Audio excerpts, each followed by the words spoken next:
साहेब स्वतः त्याच्यावर लक्ष देऊन आहेत, त्यांनी तसं सांगितलेलं आहे. मुळात महत्वाचं असं आहे की अशा घटनेमध्ये शक्यतो जी फॅमिली असते, या फॅमिलीवर ही घटना प्रसंग ओढवलेला असतो, त्या फॅमिलीची आयडेंटिटी डिस्क्लोज होऊ नये अशी एक प्रघात मानण्यापेक्षा ती गरज आहे. आणि केवळ त्या पोटी खासदार साहेबांनी सांगितलं होतं की ज्यावेळेस राजकीय लोक, राजकीय पुढारी तिथे सातत्याने येतात,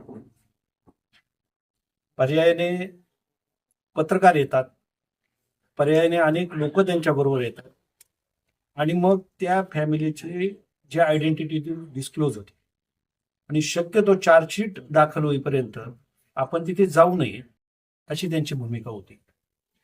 परंतु अनेकांच्या भावना अनावर आहेत.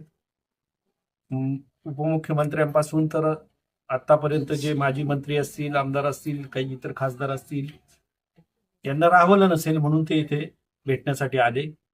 परंतु त्याबरोबर येताना जो लवाजमा असतो, आणि मी बऱ्याचशा वेळेला पाहिलं बाईट किंवा याच्यामध्ये, की अक्षरशः फॅमिलीचं नाव घेऊन काही लोक बोलतात, हे चुकीचं आहे. कारण घटना इतकी दुर्दैवी आणि वाईट आहे की हे काही सवंग लोकप्रियतेसाठी काही कोणी करू नये.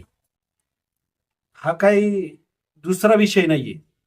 त्याच्यामुळे कृपा करून मला विनंती करायची सगळ्यांना, म्हणजे पीडितांच्या नातेवाईक असतील, मित्र असतील किंवा गावकरी असतील, तर माझी हात जोडून विनंती आहे की अशा पद्धतीने कुठल्याही प्रकारच्या आपल्या ज्या पीडित कुटुंब आहे त्यांना कुठलाही त्रास होईल, त्यांना कुठेही समाजामध्ये फिरताना भविष्यामध्ये अडचणी येतील, अशा पद्धतीने त्या गोष्टीचं प्रदर्शन नकोय.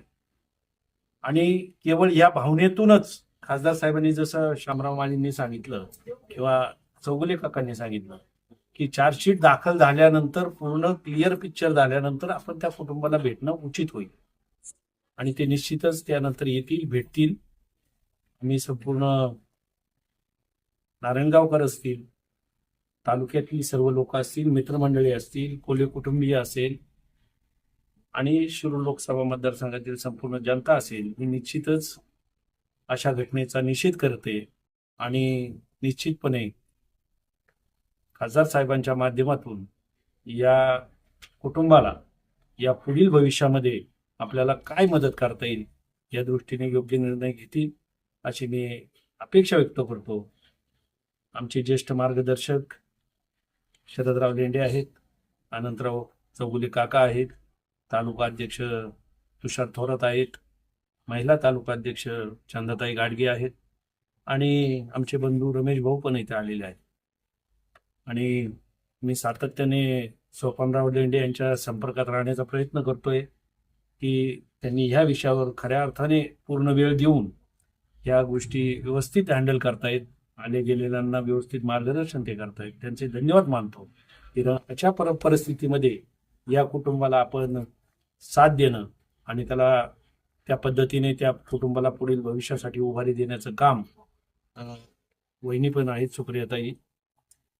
तर मी खरंच आपल्या सर्वांचा आभार मानतो आणि गावकऱ्यांचा आभार मानतो की आपण या सर्व गोष्टींमध्ये या कुटुंबाला निश्चित या पुढील काळामध्ये साथ द्या आणि जिथे जिथे गरज लागेल तिथे तिथे उभे राहा, एवढी अपेक्षा व्यक्त करतो. धन्यवाद.